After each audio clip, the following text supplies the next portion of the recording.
What does being grounded mean to you personally?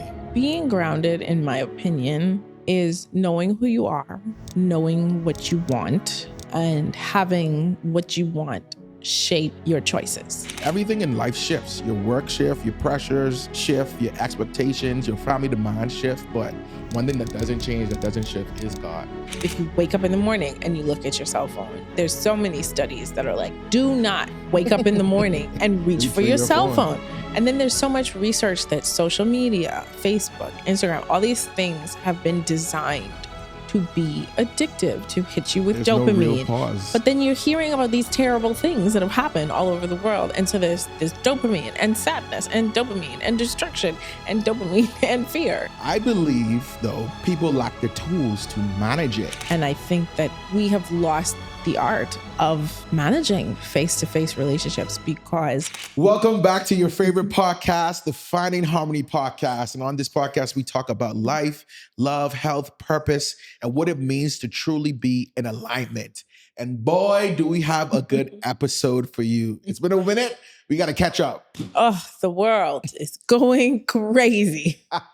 So much to discuss. So much to discuss. Honestly, with everything that's happening right now, between wars, et cetera, rumors of wars, people betraying themselves as the almighty savior. A lot of things are happening, and we want to talk about how to be grounded in this day and age. Really, and more specifically, how to stay grounded when everything feels out of control. Mm-hmm. Dav, first of all, how's it going? Because we got to catch up. It's been a couple of weeks. We ain't been on the pod. How is everything right now? It's going good. You know, we enjoyed a beautiful Easter holiday. Yep. We had some family in town, and that was really good. Yep. Just, being able to spend that time together and realizing that we are the grown-ups now. Like, that's true. Like, I was organizing Easter egg hunts and baskets. I'm like, oh, I'm the mom. I'm the parent. But it's ghetto, guys. It's still like, no, it's a good deal. It's just like, okay, things are different. But it's good. It's been good. It's been very busy, but very good. That's good. Me, what's been happening in Drew's life besides work? I'm back in golf. I picked up golf. Actually, my wife literally forced me to go into golf lessons because she feels that I don't have fun outside of family time. Yes. She feels that I go to work, I come home, go to church. I like you say, like, I feel this. Like, this wasn't an objective reality. No, for real. I realize in this day and age, I must schedule fun with, and wow, we're going to talk about all this, but scheduling fun in this world of calamity and chaosness, et cetera, et cetera. What's the thing that you told me real quick? The scientific. Okay, so the one of your psychological needs is called novel stimuli or fun. That's something that your brain actually needs. And the thing is that if you're not intentional about creating fun in your life, you will actually, I guess, find that pleasure or that relaxation in more destructive ways. So fun is an actual need. You're not silly to make sure that you have fun in your life. It's one of those things that God created you to do, to enjoy your life. Yes. We can't just be doing all this work and not having fun. Like, what's the purpose? Yeah. What is the purpose of this work? All right. So let's get right into it. Let's just talk about just life right now. Everything, to be honest, feels loud at this point in time. A lot of information is coming to us, whether it be online, social media, TV, et cetera. Like, how are we supposed to stay grounded in this type of world that we live in right now? Because I believe, like, years ago, even when I was a kid, we wasn't getting all this information at once. Now, you could turn your phone. Some people, as soon as they wake up, roll over, they on their phone, Instagram, information. You know what I mean? So it's a different day and age, and it's important for us to stay grounded. But how do we stay grounded in this, moment? Or let me peel it back. Why do you think so many people feel even overwhelmed during this time?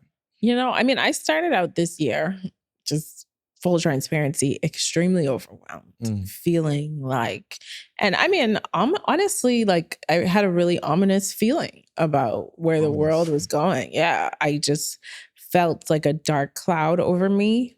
And of course, there's what's happening in the world, and then there's the way that we respond to it. But you kind of touched on it already, right? When you look at the way that we live, even us as millennials, I think we were the last generation to exist prior to the invention of the internet or the web in the way that we could access it. And everything changed, and technology went from, we had our grandparents, they had the rotary, I think, call it, phones, or our parents even. Then we had the cord phones. Then we had the cordless phones in the house, and the walkie-talkies and the intercoms and the beepers, the pagers, and then the cell phone, which was already one thing, but then we took it to the next level with the smartphone. And I feel like you are now, connected with AI. Right. You are connected in a way that I don't think we were ever meant to be connected, to be honest with you.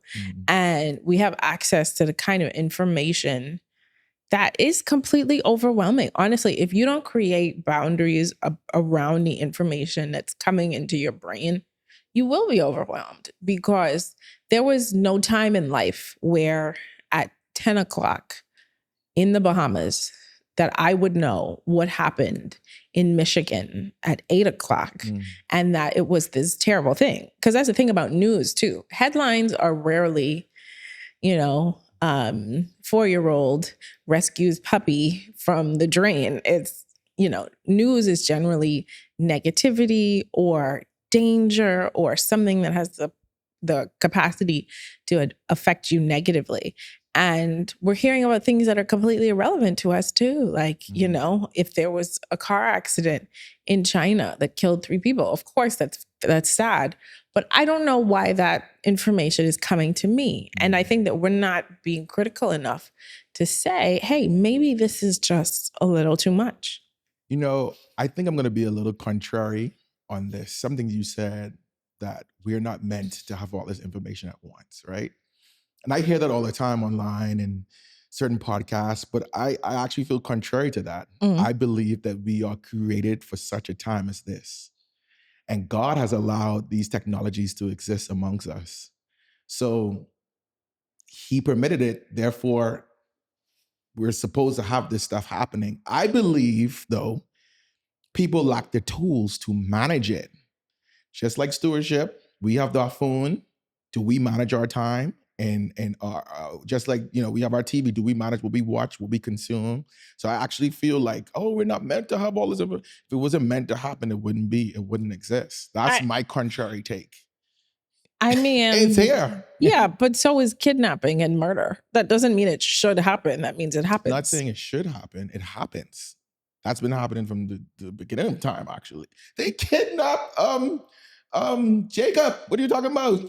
Yeah, so Joseph. Sorry. But what I mean is you can't say that just because something happened means it's meant to happen. I understand, but like I said, I feel like... let me clarify. I'm not saying it's like it exists. Okay. We exist in this time period, and it's happening at this time, and God is allowing it to happen. Okay. How do we manage what's happening? Right. And how do we on us? How do we navigate it? So I guess when I say that I don't think we were meant for it, I feel like that is already indicating that you have to be very careful about how you manage it. Because you said, if you wake up in the morning and you look at your cell phone, there's so many studies that are like, do not wake up in the morning and reach for your cell phone. Let your brain ground in reality, because and then there's so much research that social media, Facebook, Instagram, all these things have been designed to be addictive, to hit you with dopamine, to get you up and down and up and down. And then it's like you have the dopamine from interacting with the platform, but then you're hearing about these terrible things that have happened all over the world. And so there's this dopamine and sadness and dopamine and destruction and dopamine and fear. So I feel like you said, you have to be very mindful of how you manage it. But I think to the original question, I feel like we are inundated with a lot of information, and a lot of that information happens to be negative. Okay. And I totally agree. And on top of the negative information that's constantly coming at us, we're also busy now more than ever, because now we fill our time up with everything in between. On our way to work, you may be listening to the Finding Harmony podcast. As you know what I should. mean? Any downtime that we have, we picking up our phone. You know, when you go to a party or an event, if nobody talking to you, you're not talking to nobody, what do we do? Instead of we go talk to somebody, we pulling out our phone. I was going to say, and that's an important point that you made. Instead of us going and interacting with somebody else, right? I've been listening to this audiobook and it's called I Know How She Does It. And it's about time management, specifically as it relates to moms and working moms, because obviously there's a disparity in terms of the time that moms have to spend with their kids, particularly when they work, and especially in careers that are demanding. And so she studied, I mean, part of how she got a lot of the data was that she studied women who earned six figures or more, who were also mothers, and watched how they spent their time. And she was like, everybody says it's a tragedy that you're away, you're at work for 8 hours. And she was like, there's 24 hours in a day, but we all look at the 24 hours of those working days, but we don't look at the 168 hours of the week. Yeah. And she was saying, you know, when you added up moms who spend about 40 hours with their children. Wow. So they spend a full work week with their children, despite spending a full work week at work. So it is literally the same amount of time split between those things. And then she talked about the reality of what do they do after work, you know, how you spend your time, how you spend your hours, and scrolling for those women who were particularly excellent at balancing work and life, scrolling social media, things that we would dub as time wasters that weren't really in there. And what was in there? Intentional FaceTime with people, coffee with their husbands, painting, finger painting with their children. They were, in order to maximize the time that they were given, they were intentional about how they used it.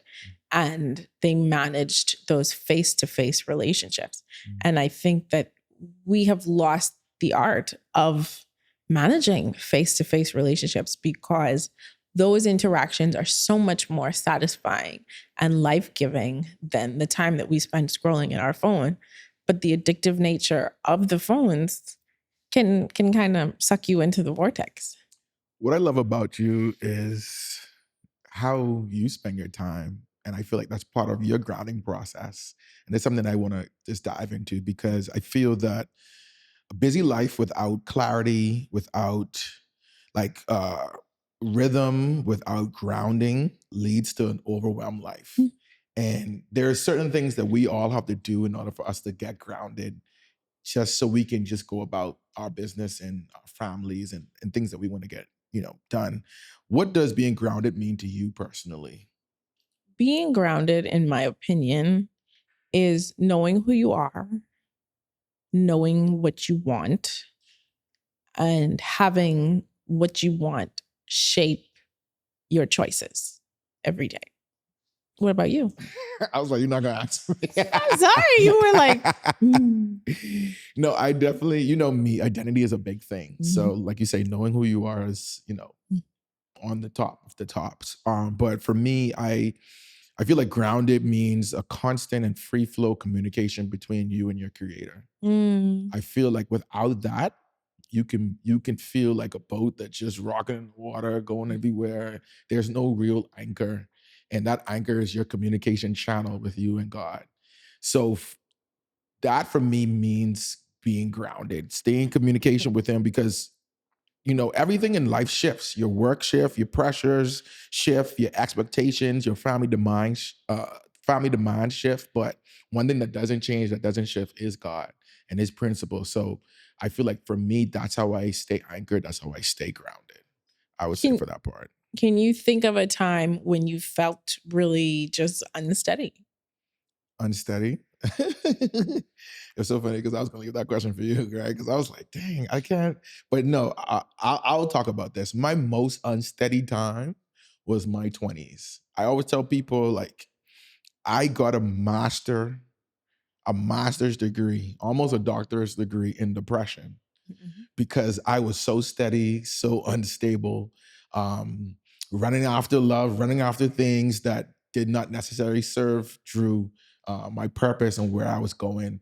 I was looking for direction from people who I admired, like watching their highlight reel on social media or their bio documentaries, and then wishing I could be that, wishing this, and going after somebody else's dream and somebody else's beating path, not necessarily discovering what my own is. I went to a very prominent school, Berkeley in Boston, Berkeley College of Music. So I was surrounded by great individuals. So you know what that means. Comparison. That's like when you play AAU basketball and you was the person in your school and you was lit, and then you went to college, and then he was like, oh, now snap. you were nobody. Everybody you better than you. And you got in the league, things of that nature. So when you get around other great people, it's quick to lose your identity. You know what I mean? And you're quick to compare. So I feel like during that part in my 20s, oh man, between comparison and heartbreak, I feel like that was when I was most steady, but all of which came because I didn't know who I was and I lacked a proper identity. I wanted to be somebody else, or I wanted this particular life that was portrayed to me and portrayed to be the best life, versus figuring out what is the life that God specifically has designed for Drew. So what were the signs for you that you were losing your grounding? That's a tough question, to be honest with you. I would just say the uneasiness in my soul, the feeling of like the restlessness. I could never find peace. Or if I found it, it was in happenstance. Like I had happiness, but not joy. And the thing about happiness and joy is like happiness depends on happenstance, like what's happening in your life, versus joy. That's an internal flow. You know what I mean? So I feel when I had that uneasiness, that was when I felt the most ungrounded and disconnected from who I was. Even though felt like I was walking in my purpose, it just didn't seem right. It just didn't feel right. You know, so, but what about you? What was a moment in your life when you felt, okay, I am not grounded? So, I mean, I feel like it goes in cycles, you know. You have your ups and your downs. For me personally, I have battled on and off with clinical anxiety. And so that can be very intense at times, just those feelings. And you know, they almost feel debilitating. And that manifests in a number of different ways. I mean, you've walked with me through a lot of those things. And I have certain tics that I have, and I deal with stage fright, very intense, which really gets people, because it's like, I'm so like, once I get in the moment, I'm so comfortable on stage, but I have horrendous levels of stage fright for any sort of public speaking, public engagement, singing, anything like that. And when those feelings of anxiety get really high and start interfering with my daily life, it's like, okay, flag, like what's happening? I'm getting disconnected from myself and I'm getting disconnected from God, and that's usually like a temperature check for me, like, okay, maybe something is wrong. I'm not dealing with something that needs to be dealt with. What is the thing? And like I said, honestly, earlier this year, I think adjusting to the reality of the weight of parenthood, and not necessarily just the work of it, but being responsible for another human being and their outcomes, or feeling responsible for their outcomes. I think it just kind of crashed on me, especially in this environment. You know, our daughter is very smart, and I think she has the capacity to do great things. And then I looked up at this world and I'm like, what kind of world have I brought my baby into? You know, what does she have to look forward to? And I think I started taking on God's role as far as that's concerned. And it wasn't until I had a conversation with God, and I felt like he was like, Zayla is my daughter. It's my job to take care of her, not yours. And when I had that paradigm shift, I felt like I had a lot more peace. But I really felt truly like stressed, because I'm like, you know, and then I had to think to myself, well, how did it look during World War II? You know, and people have gone through hardship after hardship and drama after drama, and maybe Jesus will come next year. Maybe it'll be another 100 years. I don't know. Right. There have been turbulent times in history, and that doesn't mean that this is the end.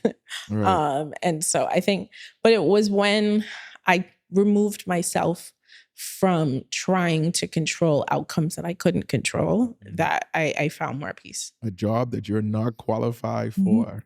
That's something that God has to constantly remind me. Yeah. When I start to worry about the future and what possibly can happen, God always nicks me in the back, said, listen, you stressing, you losing sleep because you out here trying to do a job that you are not qualified for. Be still and know that I'm God. So relax. Yeah. You know what I mean?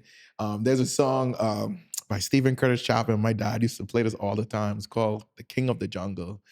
But there's a piece in the song that says, the day's just begun and I'm already running late with too many fires in the fight and too much on my plate. I'll be pulling out my head if I could just get one hand free.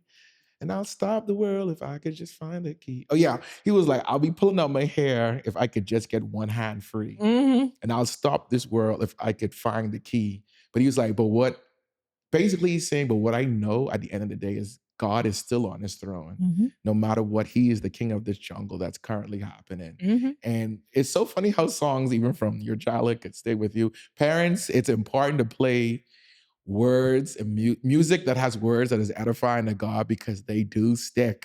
Till this day, these songs come back in my head. And that song I actually sing to myself when I feel uneasy, ungrounded, So what are some signs that you felt like, things were, or what are some of your tell signs that things are not grounded or uneasy? Like I said, the anxiety turning up, and for me that manifests in a lot of different ways, but the intensity of those feelings. I think the next is being very irritable, actually. Just, I notice, like, I'm short with people. I don't want to talk. I don't want to see my friends. I don't want to deal with anybody, like kind of withdrawing. That's a tell for me. And I guess when my self-talk becomes super negative, like, oh, why did you do that? Oh, you can't do anything right. You always screw everything up. When the voice in my head becomes very mean, like, okay, something is off. I'm losing my center because, yeah. So, yeah. What about you? When your personal voice becomes louder than God's when voice.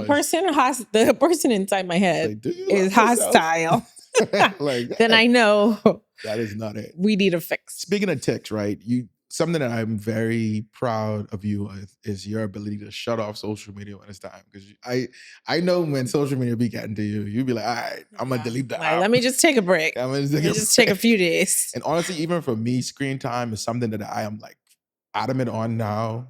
When I said that, I'm recently starting to get back into like really holding in my screen time, because I'm like, man, I'm consuming way more than I'm producing.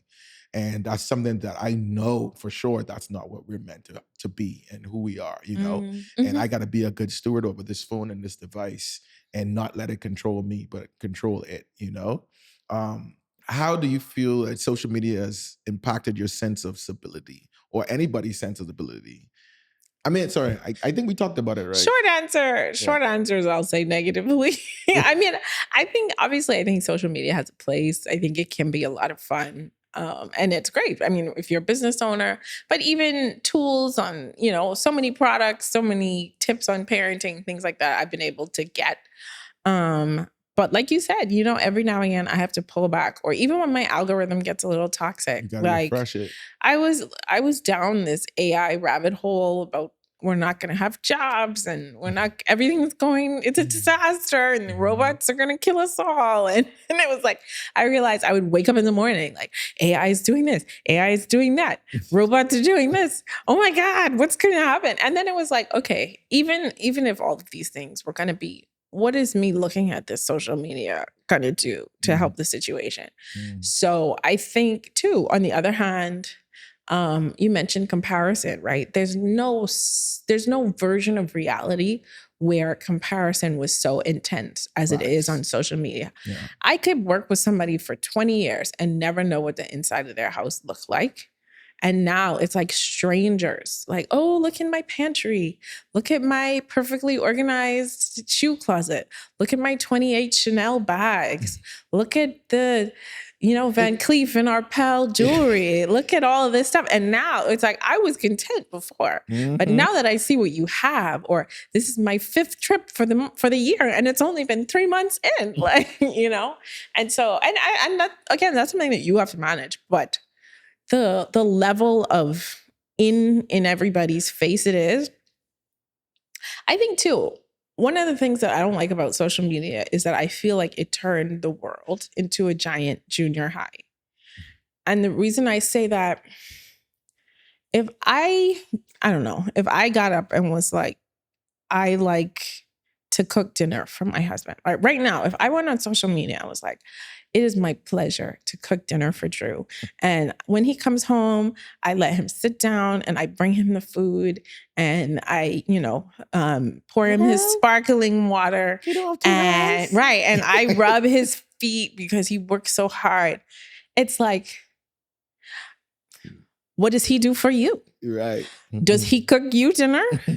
You out here, he's gonna cheat on you. Did he buy the food for the dinner? Yeah, does he comparison. make you this and blah, blah, blah, blah? Does he rub your feet? What about your needs? These women you're being a pick me. Like anything you post now. Literally, this lady, she posted, I don't care if it's a boy or girl, I just want a healthy baby. And people were outraged in the comments. Like, what about all the unhealthy babies? And it was like, she was not insulting sick children, but we've gotten to a point where it doesn't matter what you say. Yeah. Hey, I bought my daughter a puppy. Well, some parents can't afford puppies. Way to show off how much money you have. You're raising her to be elitist. No one should own an animal. Like anything that you post on social media, now there's a natural negative reaction. And I hate that's the case these days. Sorry. We live in an opinionated world, and like if you want to participate in this game called the internet and social media, prepare for that. Prepare your mind to be accepted to other people's opinions. And most times people are comparing their lives because one, they're either jealous or want what you want, or they just think they're better than you. People who tend to comment. Because for me, as long as I've been on Bill Gates' internet, I don't know who internet it is, that's what we used to say, I've never felt the need to comment on somebody and argue why I feel a certain way. And it just blows my mind that people spend their time doing that and offering just unsolicited opinions. You know what I mean? And I get it. Sometimes people feel like, hey, I must be the voice of reason, et cetera, et cetera. But the amount of trolling that happens. But to your point, I want to take it back to your point of just comparison. We know, I think we all understand that comparison is the thief of what? Joy. And a lot of times, especially when we go on social media, you could be having the perfect day, like you mentioned. Things are going good, but as soon as you log on, you see somebody with that perfect relationship. I put that in air quotes for those who are listening. Somebody with that perfect house and that perfect car and the trips, like you say, and now you feel like you're missing out or you're behind on life. And, the thing I realize about comparison is that, and I wrote this down, I was like, you cannot fulfill God's purpose for your life if you envy the lives of others. And I feel a lot of times when you go on this thing called Instagram and TikTok, etc., at the end of the day, if people are doing something amazing, be happy for them. Yeah. You don't know what they did to get to that point. You don't know what they did to afford the trips and go on. You don't even know what's happening, to be honest, good or bad. But you envying their life, it does not make sense. That does not help your purpose, your plan, the plan that God has for your life. And I feel like a lot of times we have to be reminded when we log into this crazy world and see these things going on, and you want to be quick to compare and have that little stint of jealousy. Now, don't get me wrong. This natural human reaction, when you see something like, mothers, how'd that happen? You got to put yourself in alignment and subject your mind and be like, you know what? You don't know what that person did or didn't do to get to where they are. Because sometimes that's even favor too. You watching, you wondering, how, okay, God had some favor in his life and blessed you with that. Sorry, you want to say something? No. Yeah. So I think that is something that I just want to make sure, emphasize that you cannot live a life that God designed for somebody else. Point blank, period. I think too, and I this might be a controversial tool that I use, but I do reverse comparison. So if I see somebody who has it better than me, I remember that I live in the Western world, that I'm a woman who can vote, who can drive, who can go to church, who can have a job, who can pay your bills, who can choose my husband. You know, there are a lot of people who have it a lot worse than I do. And whenever I find myself tempted to be like, oh, I want, you know, this watch, or I want, why can this lady have, like, before that thought even crystallizes in my head, it's like there is someone somewhere praying to God to be in my shoes. Wow. And when I think the world isn't fair, I think it that way. Like, wow, it's not fair that I bathed in more clean water than somebody has to drink, you know? And obviously, we do what we can to make the world a more equitable place and to make life better for other people. But understanding, in the same way that you feel like it's unfair that this person has a Bentley and you don't, it's like you have a car. You can choose your destiny. You know, you can choose what you have public transportation. Right. Let's even be, you don't walk it.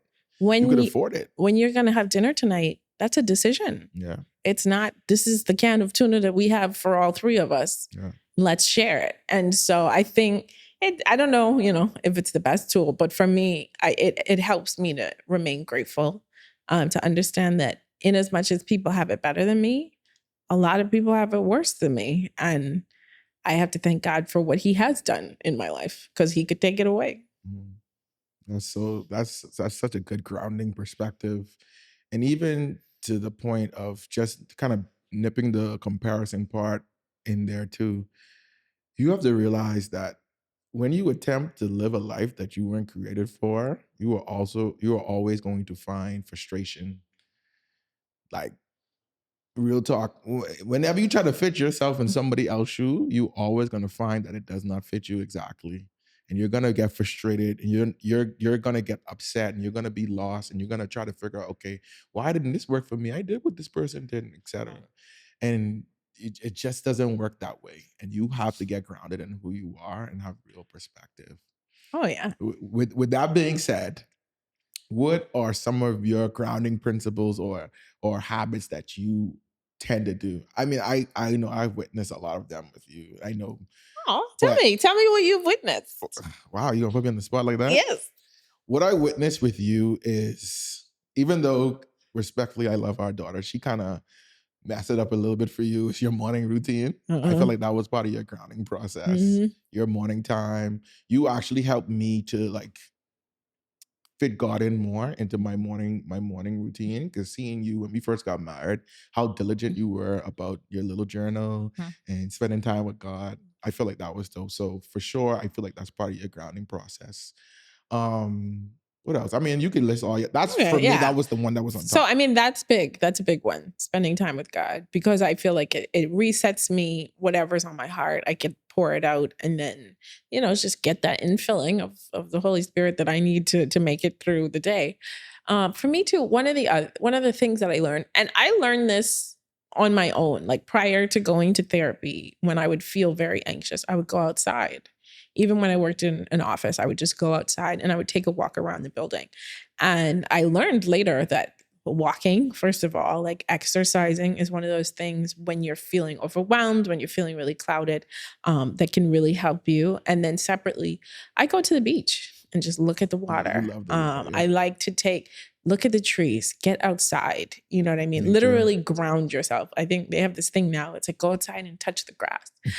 Feel that, you know? She be doing that, y'all. And, she's a tree hugger. Be like, I got to get outside. And if it's outside the house, if it's outside the office, the beach. And then, if I am really like, I feel like you kind of know I'm going through it. If I get in my car and drive to the beach, just to sit there, I am going through it. Yeah. And I need the peace of God, and I just need to look out at the water. But yeah, those are things that I do. And like you said too, sometimes I shut off. I have a timer on my Instagram. I shut off my social media. I'll delete the app for a couple of days, especially if I find myself constantly going back to it. Just quiet my heart, journal, even just for my own, I guess, sake. And yeah. I think part of my, like, I guess, groundingness or habits that help me grounded. Well, first things first, identity. I I am this is, something that I'm big on these days, and that is shaping my identity. I realize that if I'm not clear on who I am and what I'm doing, the most urgent thing could always throw me off. So if I'm not exactly or what's urgent or what's important, so if I'm not exactly sure of who I am, my purpose, what am I doing today, I feel like that throws me off. So identity is a big thing. And then what does that look like? Okay, so I tell myself, okay, who are you trying to be? And you've heard me talk to myself about this. Is like controversial, but I'm like, hey, I'm a 1% person. I'm a part of the 1% of people who do these things. Even when I'm now, especially what has helped me on my weight loss journey, when I look at a bag of Cheetos, I say, does the 1% people who are fit eat that? You know what I mean? That stops me in my track. So once again, that's an identity shaping thing. I'm a corporate athlete. That's how I see myself as. So that is a person who's disciplined, who's thoughtful in his actions, and who's prepared. So that's something that's big for me. What did I write here too? I want to be present and a loving father. So that's an identity shaping thing for me. So I have to do the things that allows me to be a present husband. When I see my wife is frustrated, I say, hey, you okay? I want to talk. Kind of have those moments. Spending time with my daughter when I'm home, trying to be present. I'm getting better. At first, I was kind of like work, work, work, and then you had to kind of like wheel me in. Hey, Yeah. you know what I mean? So, and it's so funny because when you went away, we had so much more time together. Now she's like, Yeah. daddy. Besties. And it's like, wow. I don't get this is for another story, but I really don't get absentee fathers, bro. They missing out. And it sucks because you are robbing someone who did not ask to be here precious development and time and love and care. But anyway, that's something else. And then most importantly for me, I'm a friend of God. So that's part of my identity, right? So what does that look like? Talking with God, not just in the morning quiet times, but throughout the day, having small bits of conversation. Lord, I need you. God, you said you'll never leave or forsake me. Or, right before I go into a meeting, hey God, I need you right now. So having those type of open-end conversations with God throughout the day, which I call praying without ceasing, you know what I mean? Which the Bible calls. That's how I do it. For me, being a friend of God is part of my identity. So that shapes how I go about my day. And I feel like with my identity shifts, that allows me to shape the habits that I go about my day. So how I approach my work, being a corporate athlete, being one that's fit, eating well, so I could be the best leader I possibly can be in my meetings with my team members, on my jobs, for my clients, etc. Being a good father and husband, that identity allows me to be present with you and Zayla, and once again being a friend of God that allows me to throughout the day periodically speak to him, talk to him, read the word, so that his word can come back to me, in times when I need it, hiding that word in my heart. So not only that I could use it in certain situations, but I could say, hey God, you promised me this. So I, have those type of dialogues with God when I'm frustrated. So I feel like those are part of like my grounding habits, but they all are shaped within the identity that I see myself true harmony as. So, we talked about the kind of things that we do on a day to day just to keep that sense of grounding. But again, this has been an extraordinary couple of months, not necessarily in the best way. We've seen the US and Iran going back and forth. We've seen gas prices go up and down. We've seen a lot of scary headlines as it relates to, especially you're a business owner. Your family really kind of suffered during COVID. You have an events-based business, and then we live in a tourism-based economy. So tourism requires disposable income, and in times of economic hardship, that's the first thing to go, kind of. In seasons of heightened uncertainty and confusion, how do you cultivate and maintain peace? Ooh, man, that's a good one. How do I cultivate outside of the things that I just recently mentioned? That brings something I feel like You know what's so funny? Well, first of all, environment, right? I have to cultivate and create the environment that we have. Well, first of all, that also is part of your choice and who the people that you want to be a part of your life. I chose Davrielle because of her temperament. I know that this woman, when I come home, ain't gonna be the type of woman that can bring stress and create a chaotic environment. I need to come home to peace.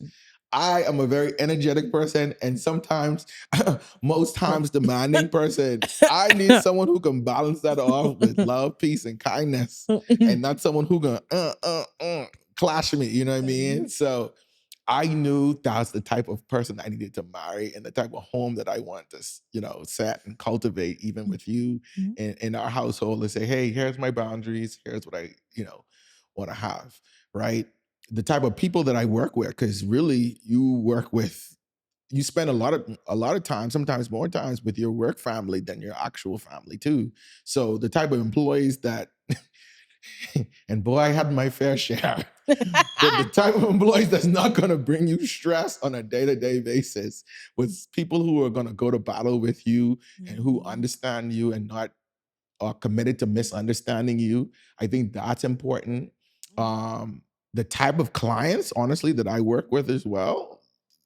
Certain clients, every client can bring you stress no matter what. You have one or two perfect clients, but that's not the majority, right? So you have to balance the type of clients that you want to work with on a day-to-day basis as well. So uh, I feel like my environment helps cultivate that peace. But something of recent, what really has got me, when I say recent, literally this morning, I learned a valuable lesson of taking the pause. And with taking the pause, so I was doing a workout this morning, and this is the first time I did this workout, and this was a circuit, and I had 4 rounds of this circuit. And by the second circuit, I was like completely blown. Within that period of time, I realized, oh my gosh, I don't know if I'm gonna make it. But I had to remind myself, like, yo, you a boss, you a G. Like, you gotta finish this, right? And I'm like having this internal battle with myself. And throughout this time, throughout these circuits, you have a 90-second break. And I'm having this battle within this 90-second break. And by the time 90 seconds reach, I have energy again. And I could keep going. I was like, what?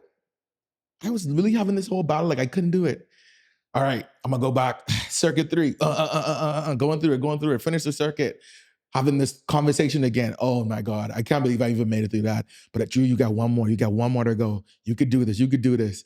And I'm like, no, I can't. I think I'm a rest. No, you can't rest. You a warrior. You could do this. Having this battle within the next 90 seconds. And that 90 seconds is done. And I'm like, oh wait, I could do this. I could do this. I go back to circuit 4 and I finish the circuit. And I was like, wow, how many times have we discouraged ourselves and negotiated ourselves out of the prize, out of the end goal, because we did not take a break? You see what I'm saying? We did not take a break within the midst of the chaos. And we made rash decisions because we feel fatigued, we feel overwhelmed, we're confused, we just not just take a break, pause. So within that experiment, I realized I need to build more pauses within my days. And I also have to be intentional about pausing when life gets me frustrated. Because one thing I didn't want to do when I was negotiating with myself was, how am I going to feel throughout this day that I left this workout on the table? I know that was going to bother me. And if you put it in perspective, that's usually the what if out of life, where people always have that what if carrying through when they could have just kept going. I have this thing with my podcast when I wish I started my first podcast during COVID. Imagine if I kept it going, the what if, you know what I mean? But we got back on the beaten path. But a lot of times we miss out on the prize and we actually take on the burden of what if throughout life because we didn't just take a pause, catch ourselves, collect ourselves, but keep the momentum going, keep going. So that was something I feel that has helped me today and which I'm going to take moving forward as a grounding process. Take a pause. I like it. Pause. Don't panic. Ooh, pause, don't panic. What about you? I remind myself, I guess there's a few things. So, you know, the first is I have to separate everything into two tracks. So there's things that I can do, and then there's things that I can't do. There are things that I can control, and then there are things that I can't control. The things that I cannot control, I have to put them over to God. I pray about them, tell him what I want to happen, and hope that that's what happens.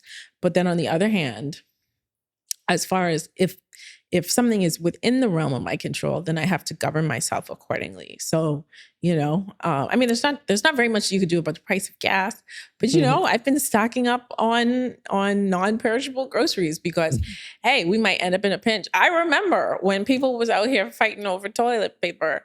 I would never forgive y'all for fighting over toilet paper. Let me just get some toilet paper just in case. Let me just stock up on some toilet paper for now because I remember what happened.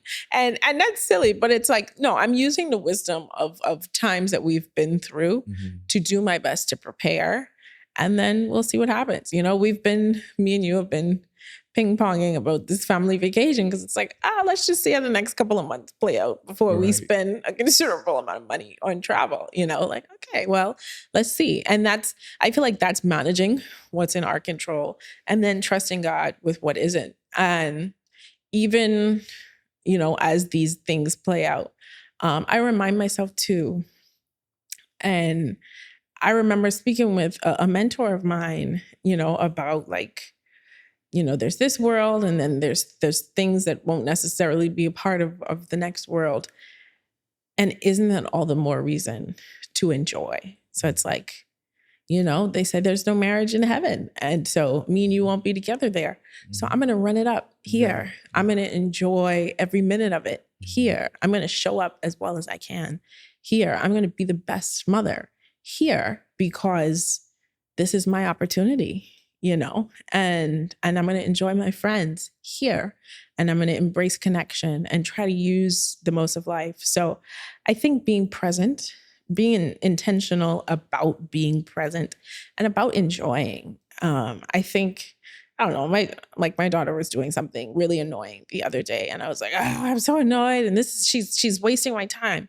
And then I was like, what else is more important that I have to spend my time on than my kid? Like even the work is theoretically for my kid. So to feed her. So it's just kind of like, I have to come out of these, like you said, pausing, like, maybe I should just enjoy this, Yeah. Something I've been thinking about too, that we naturally do when we read the word, but I feel like what is a good tool to stay grounded in this chaotic world is studying history.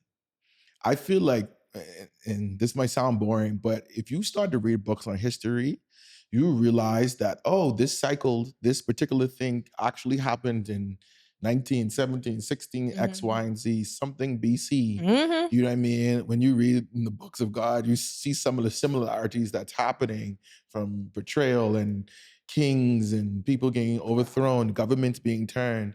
And when you start to see there's a positive end, all things work together, you know what I mean? You tend to have a bit more of a peace, or you also have a bit of insight. Yeah. Like if you went through the pandemic, the next pandemic, you're better prepared for. Like, all right. You know what I mean? If Time you to start washing our groceries again. Right. You went through the economic crash in 2008, etc. All right. So you know what to do now when a new economic crash, at least you not necessarily know, but you at least are better prepared for when the next economic crash. So studying trends in history also is something that I feel we don't really take seriously. If you're learning, to be honest, if you're reading books and stuff like that, I feel like you are, but to the average person, they tend not to. And I encourage you to definitely, even if it's just documentaries or whatever, actually watch documentaries on certain pivotal points in history and what people had to do and how innovative they had to become in order to, get over these trying times. So that's something I want to throw in there as it relates to, practical ways to stay grounded. I remember I saw a video clip with Tom Hanks and it was like some other comedians and they asked Tom Hanks something and he was like, the good news is this too shall pass. Yep. But the bad news is this too shall pass. And he was like, good times, they will pass. Bad times, they will pass. Because life goes in seasons. And I think when you remember that, that's really one of those things that keeps you grounded. Like, you know, when you go through a difficult experience, you kind of know what to expect. Even we joke about having another baby, and it's like, okay, I knew what it was like. Now I have context that would frame the way that I approached, you know, another experience. And I think that going through things, obviously in the moment it's difficult, but when you've gone through a certain amount of things, you have a level of confidence like, okay, well, this is a storm. We will weather it just like we weathered the last one and the one before that and the one before that. And I think that's a part of growth, you know? Yeah. Speaking on the part of growth, understanding how important community is a big part of growth. Yeah. And you could speak for the women, but even for men, understanding how important brotherhood is in regards to staying grounded. I think a lot of times men, you know, it's so funny. You always talk about the fact that when you go with your girlfriends, y'all talk about everything and get filled in. But when men get together, you be like, what did you learn? What y'all talking about? How are his kids? Right? How are his kids? Oh, we didn't even talk about that stuff. He's like, wait, what? Y'all ain't talking about like, nothing. What about his new job? Right. Some friends, speaking for the guys, we could be friends with people and sometimes we don't even know what they do. You know what I mean? Because it's just, did he get a new girlfriend? We're not even talking about that. But the importance of brotherhood, honestly, is not optional. It's to be a thriving adult is actually required to have men that you can speak to, whether it be mentors, peers. You need that certain level of brotherhood to express yourself and have conversations that you cannot have with women, with your spouse, etc. You know, there's a certain level of intimacy that is needed amongst men to discuss certain things. And I was just in a panel the other day. It was a panel about fertility and stuff. And we were talking about how men don't really communicate, right? And because, you know, there was some men that was having struggles with conceiving a baby, and they don't talk about it with men and all that stuff like that because they're embarrassed because, you know, they remember. You shooting blanks. Exactly. You know what I mean? And it's, you know, what's so crazy about that? Women, their tolerance for pain is so much higher than ours. Naturally. That is just what it is. Men, we don't like pain. If we experience pain, we doing everything to make sure we don't get hurt again. That one girl break your heart in grade 7. Now, I don't trust these. You know what? You for the streets. You don't trust women. We'd be on a 67th. It was grade 7. Let it go. 67th broken heart.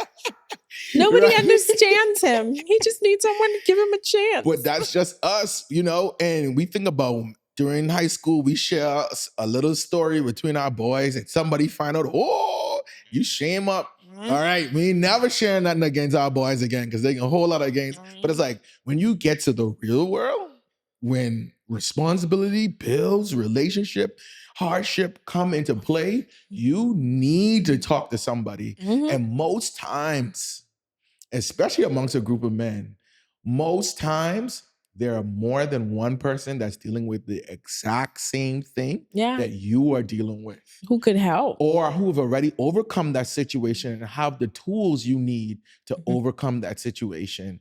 And a lot of times we get so caught up in certain things because we just simply don't have the tools. But if you communicate with your fellow brother, if you communicate with your friend, they may be able to offer a new path, a new paradigm shift on how you can approach this relationship woe that you may have or this job situation that you may be having right now. And I think we don't necessarily take heed to that because isolation produces instability. You know what I mean? Because doing that part, because sometimes we feel, yes, you have to have some of your alone times, but if you're struggling, your personal thoughts tend to override everything. And if you don't have someone to come in and be a voice of reason and say, no, that ain't you. That's not what God said. This is what you need to correct. You will be believing the lies in your own head. So you got to talk to somebody. You know, I don't have chapter and verse, but one of the most overlooked scriptures that I found is bear one another's burdens and in so doing, fulfill the law of Christ. people feel like, oh, if I'm a Christian or if I'm a healthy person, I should be able to navigate whatever I'm going through by myself. But it's like, where is that in there? Like we were created to exist in community. And, people say, oh, you will never get more than you could bear. You might, because somebody else is supposed to help you bear it. When you think about it, when people are grieving, what do other people do? They gather around them because that's a lot to bear, and they try to help. And if it's cooking, if it's looking after people financially, if it's supporting them, we gather to bear the load. And it's like, I feel like it's really unfortunate that men feel like they don't qualify, like that they have to bear everything by themselves, when in reality, that's not how it was meant to be. No. And I commend women, because y'all have support groups. Y'all could find a stranger in the grocery store, and y'all could relate on something. A mother passed another mother, and that mother, the child crying, girl, don't worry, it's okay. That's the terrible twos. And then boom, whole conversation start. Y'all right, we share each other's Instagram. Man, we can see that. Be like, all right, handle that, bro. Good luck to you. I'm actually gonna take this a big curve, right? I'm gonna take this a big curve, because this is something that me and you have in our personal conversations at home. Okay. When we talk about grounding, right?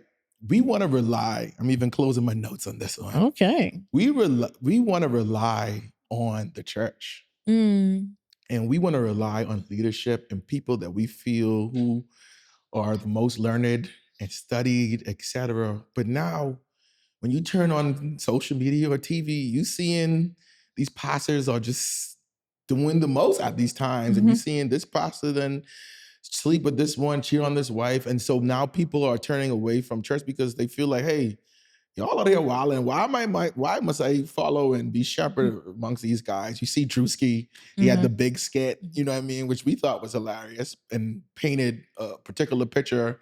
Obviously, the negative sides of, being a pastor in church and a lot of stuff like that. But let's not act like a lot of stuff not happening. So like, what are your takes towards that? Because people want to be more involved with a community church, but we don't trust these churches. They are here stealing people money. They cheating on their wives.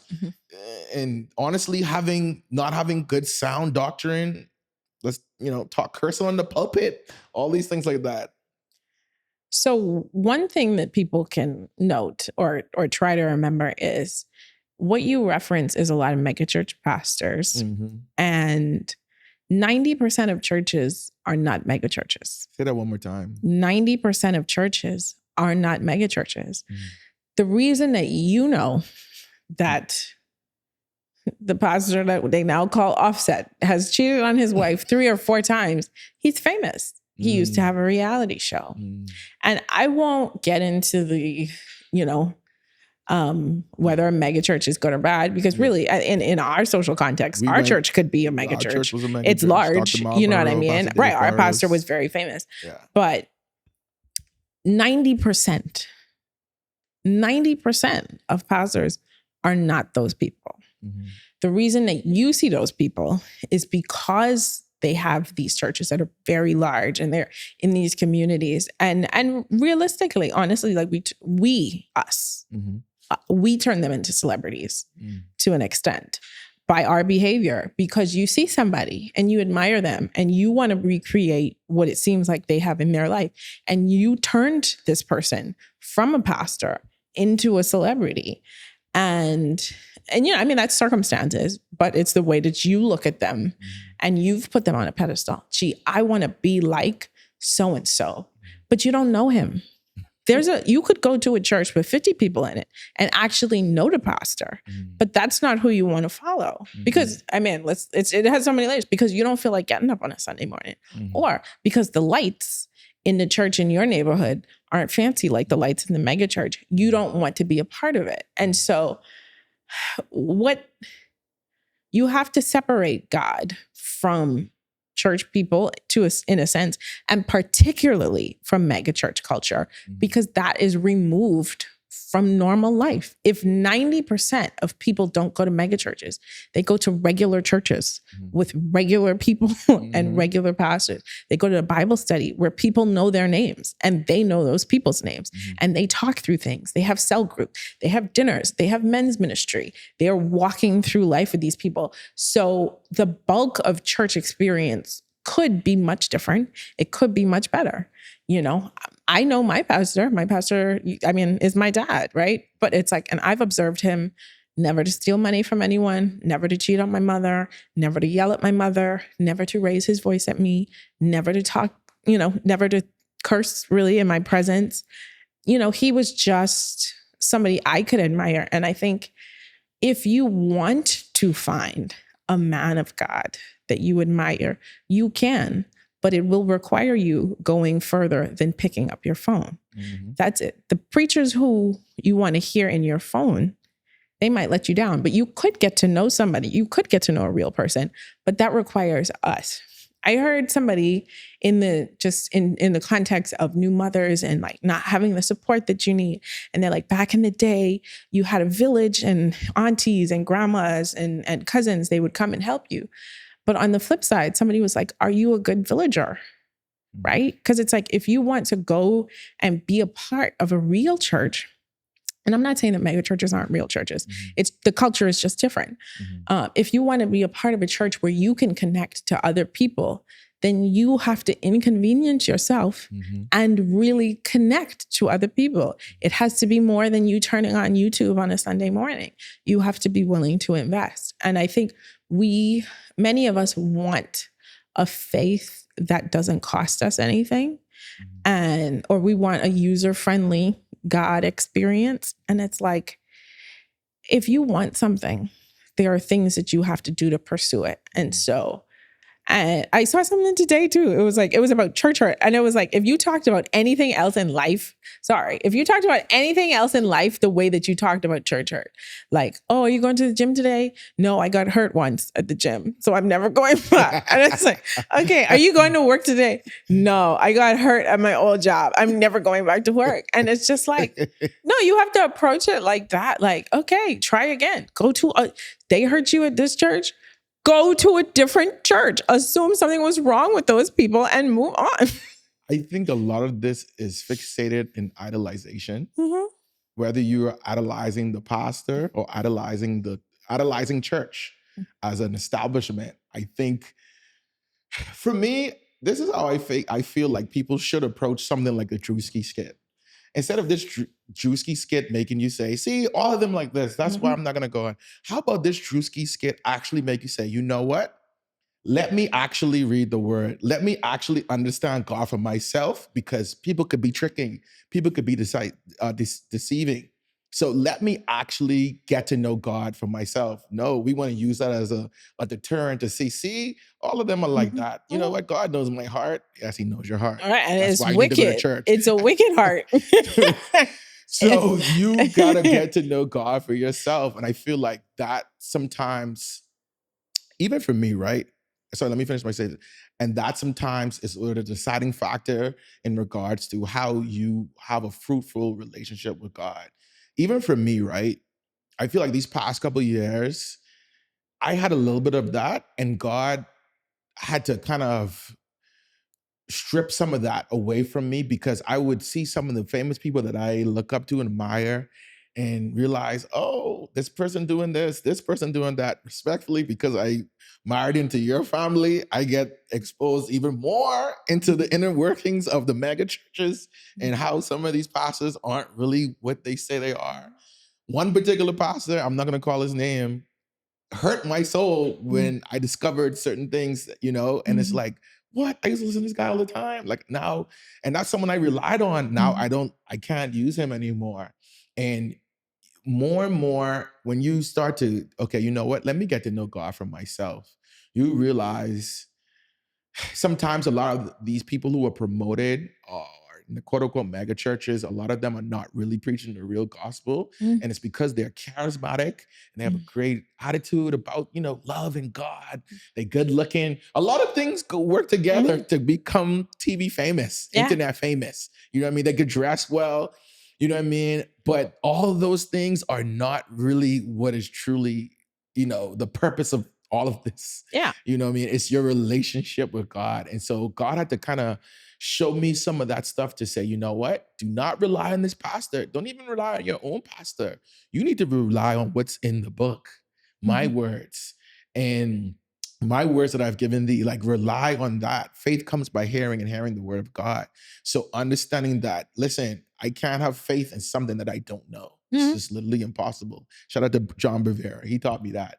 And for me, that puts things into perspective, because sometimes now that I'm like really getting into this word, really like knowing God for myself, I'm watching stuff and I'm be like, oh, that's I don't know. Now If that's you going really, left. yeah, we're going left, Yeah. Yeah. I feel like, again, you have to drive, right? You have to drive your faith experience. A lot of people want to have a relationship and be close to God the way that they want to lose 20 pounds, which is like, I don't really want to do anything about it, but it would be nice.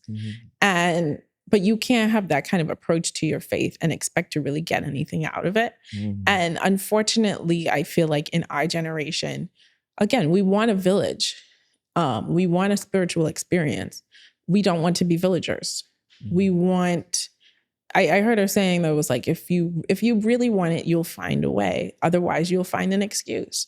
And when I speak to people, I hear a lot of excuses about why they're not pursuing faith. And so it's like, you don't really want it like that, honestly, in my assessment, because if you really wanted it, I have had horrible bosses. I got up, I got dressed, and I went to work because I needed that job at the time. You know what I mean? And then I found another job and I had great bosses. And I think that in the same breath, if having a certain walk with God is important to you, other people could not be the reason it's not happening. Ooh, mic drop. Yeah. Wow. Jeez. Your relationship, your personal relationship. And it's so funny when you said that, it reminds me of this quote from Rocky when he was with his trainer, or really he was sparring and he was tired and he was like, all right, I'm gonna finish this tomorrow. And his sparring partner was like, there is no tomorrow. There is no tomorrow. And I feel like we as believers have to take that concept that there is no tomorrow. It's only today. We are only promised today. And I think sometimes we take for granted that we will have tomorrow to get right, to build that relationship with God.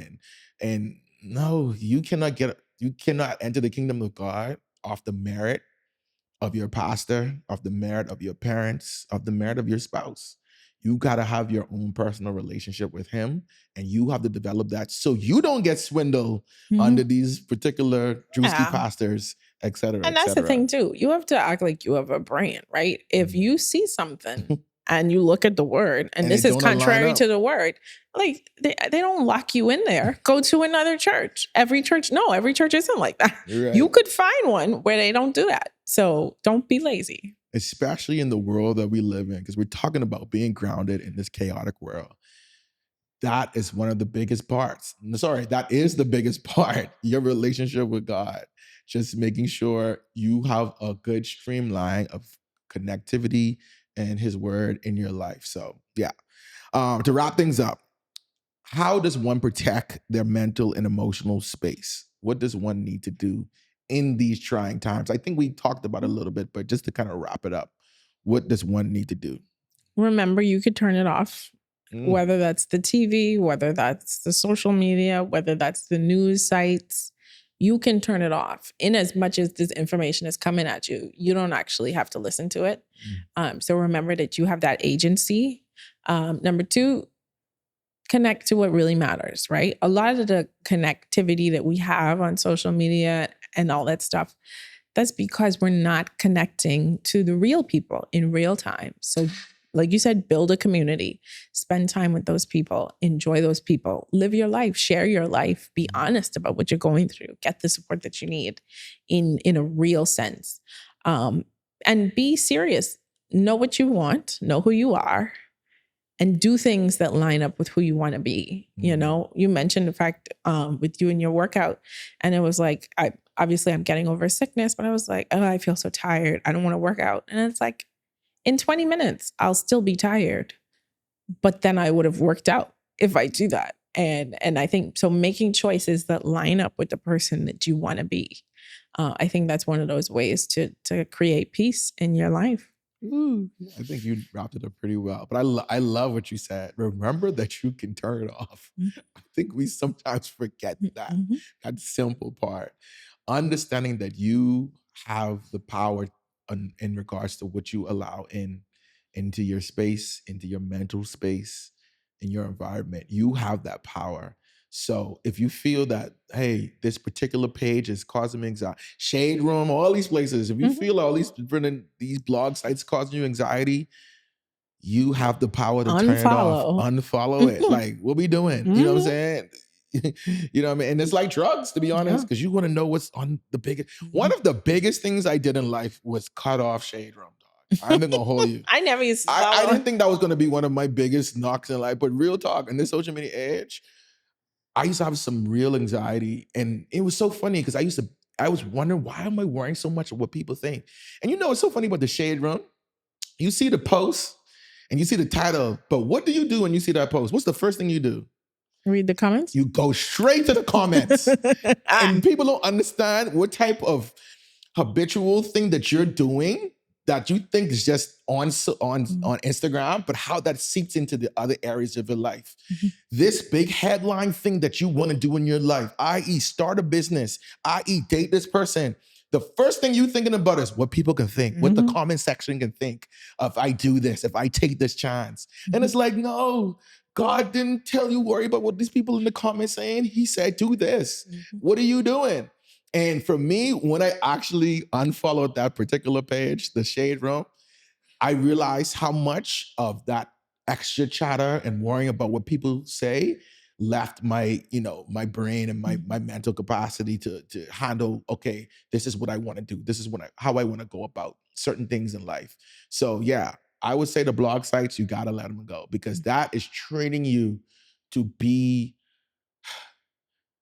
what I want to say, that anxious is that is training you to look for the comments and opinions of other people and not necessarily focus on the headline, which is your life, which is what you're trying to do, which is what you're trying to get accomplished. Yeah, I think that's it. So if you love this episode, please leave a like, please subscribe. We're looking at the statistics. A lot of people are watching but not subscribing. Please subscribe to the channel. It's going to help us to create more fruitful episodes like this. And please shoot us a message. Find us on social media. Let us know what you think. I love the fact that we live on an island, because we buck everybody, and we think our podcast is so small, but people be like, yo, I saw you in the podcast.